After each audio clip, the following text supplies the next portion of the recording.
ان البلاستيك او البلاستيك اللي هو فيه ديوكسين او فيه يعني مشتقات الديوكسين ما بتتفاعلش مع البروده، هي بتتفاعل مع الحراره.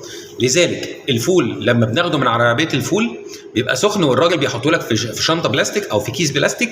الكيس ده غير معالج. لما بتاخد العيش من الفرن بتحطه في وهو يعني سخن لسه بيطلع دخان، بتحطه في شنطه العيش البلاستيك.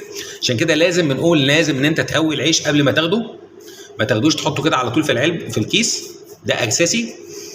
كمان يا جماعه معلش لازم نبقى عارفين، احنا كنا الاول كنا زمان بناخد الفول من على العربيه بناخده في الكسرولة الالومنيوم او في كسرولة، وده كان اصح حاجه بصراحه عشان نبقى متفقين مع بعضنا يعني. لكن موضوع شنطه بلاستيك، الشنط البلاستيك اللي احنا بنستخدمها في المطبخ او بنستخدمها عند بياع اللبن او في عربيه الفول هي غير معالجه وغير مطابقه للمواصفات خالص.